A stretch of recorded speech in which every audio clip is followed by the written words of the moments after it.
السلام علیکم میرے پیارے مسلمان بھائیوں۔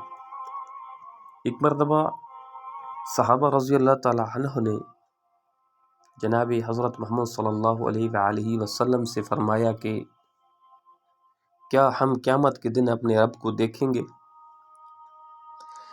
جس پر نبی کریم صلی اللہ علیہ وآلہ وسلم نے فرمایا کہ کیا تم کو سورج اور چاند دیکھنے میں کچھ تکلیف ہوتی ہے جبکہ آسمان بھی صاف ہوتا ہے؟ ہم نے کہا کہ بالکل نہیں۔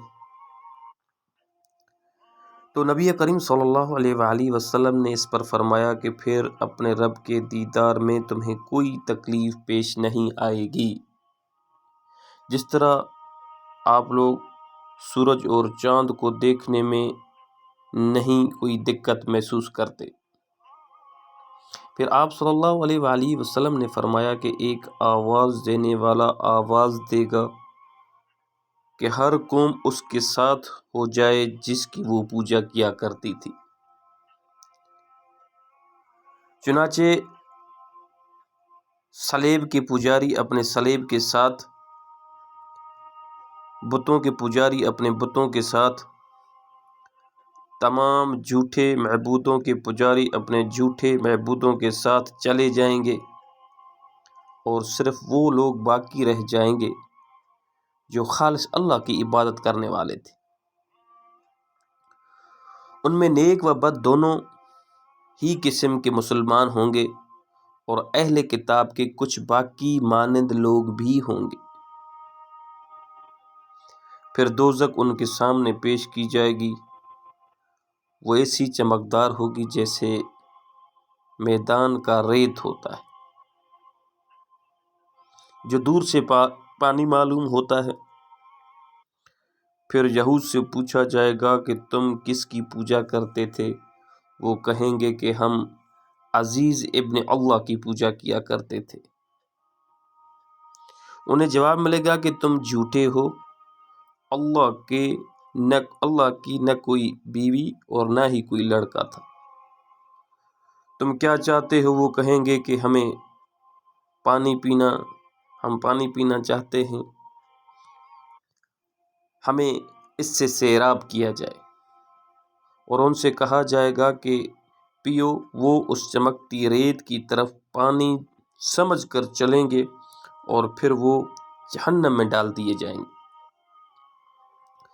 پھر نصارہ سے کہا جائے گا کہ تم کس کی پوجا کیا کرتے تھے؟ وہ جواب دیں گے کہ ہم مسیح ابن اللہ کی پوجا کرتے تھے۔ ان سے کہا جائے گا کہ تم جھوٹے ہو، اللہ کی نہ تو کوئی بیوی تھی اور نہ ہی کوئی بچہ۔ اب تم کیا چاہتے ہو؟ وہ کہیں گے کہ ہم چاہتے ہیں کہ ہمیں پانی سے سیراب کیا جائے۔ اور ان سے بھی یہی کہا جائے گا پیو۔ ان کو بھی اس چمکتی ریت کی طرف چلایا جائے گا، اور انہیں بھی جہنم میں ڈال دیا جائے گا، یہاں تک کہ وہی باقی رہ جائیں گے جو خالص اللہ کی عبادت کرتے تھے۔ نیک و بد دونوں قسم کے مسلمان، ان سے کہا جائے گا کہ تم لوگ کیوں رکے ہوئے ہو جب کہ سب لوگ جا چکے ہیں؟ وہ کہیں گے کہ ہم دنیا میں ان سے ایسے وقت جدا ہوئے کہ ہمیں ان کی دنیاوی فائدوں کے لیے بہت زیادہ ضرورت تھی، اور ہم نے ایک آواز دینے والے کو سنا ہے کہ ہر قوم اس کے ساتھ ہو جائے جس کی وہ عبادت کرتی تھی، اور ہم اپنے رب کے منتظر ہیں۔ پھر بیان کیا ہے کہ پھر اللہ جبار ان کے سامنے اس صورت کے علاوہ دوسری صورت میں آئے گا جس میں انہوں نے اسے پہلی مرتبہ دیکھا ہوگا، اور کہے گا کہ میں تمہارا رب ہوں۔ لوگ کہیں گے تو ہی ہمارا رب ہے، اور اس دن انبیاء کے سوا اور کوئی بات نہیں کر پائے گا۔ پھر پوچھے گا کیا تمہیں اس کی کوئی نشانی معلوم ہے؟ وہ کہیں گے کہ ساک پنڈلی۔ پھر اللہ تعالیٰ اپنی پنڈلی کھولے گا، اور ہر مومن اس کے لیے سجدے میں گر جائے گا۔ سبحان اللہ، سبحان اللہ۔ صرف وہ لوگ باقی رہ جائیں گے جو دکھاوے اور شہرت کے لیے اسے سجدہ کرتے تھے۔ وہ بھی سجدہ کرنا چاہیں گے لیکن ان کی پیٹھ تختے کی طرح ہو کر رہ جائے گی، پھر انہیں پلصراط پر پلایا جائے گا۔ ہم نے پوچھا یا رسول اللہ صلی اللہ علیہ وسلم یہ پلصراط کیا چیز ہے؟ جس پر آپ صلی اللہ علیہ وآلہ وسلم نے فرمایا وہ ایک پھسلواں گرنے کا مقام ہے، اس پر سنسنیاں ہیں، آنکڑے ہیں، چوڑے چوڑے کانٹے ہیں، ان کے سر خمدار سعدان کے کانٹوں کی طرح ہیں جو نجد کے ملک میں ہوتے ہیں، اور پھر مومن اس پر جب گزرے گا تو پلک مارنے کی طرح، بجلی کی طرح، ہوا کی طرح، تیز رفتار گھوڑے اور سواری کی طرح گزر جائیں گے جو دنیا میں صرف خالص اللہ کی عبادت کرتے تھے اور نیکیاں کرتے تھے۔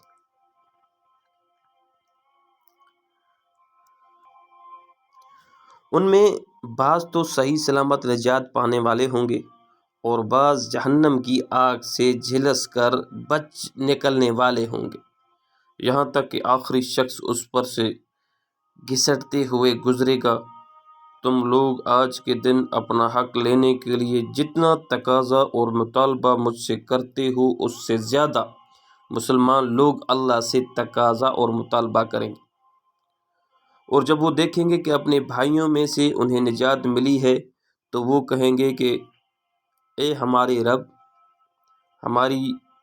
ہمارے بھائی بھی ہمارے ساتھ نماز پڑھا کرتے تھے اور ہمارے ساتھ ہی روزے رکھا کرتے تھے اور ہمارے ساتھ ہی نیک اعمال کرتے تھے، ان کو بھی دوزخ کی آگ سے نجات نصیب عطا فرما۔ اور اللہ تعالی فرمائے گا کہ جاؤ اور جس کے دل میں ایک اشرفی کے برابر بھی ایمان پاؤ اسے دوزخ سے نکال کر لاؤ، اور اللہ ان کے چہروں کو دوزخ پر حرام کر دے گا۔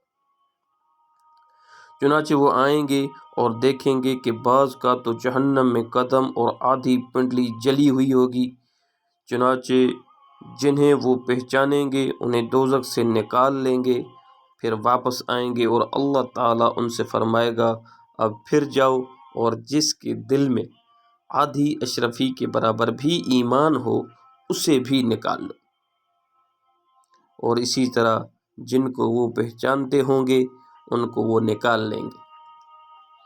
پھر وہ آپس میں آئیں گے اور اللہ تعالی فرمائے گا کہ جاؤ اور جس کے دل میں ذرہ برابر بھی ایمان ہو اسے بھی نکال لو، اسی طرح جس کو وہ جن کو پہچان لیں گے ان کو وہ نکال لیں گے۔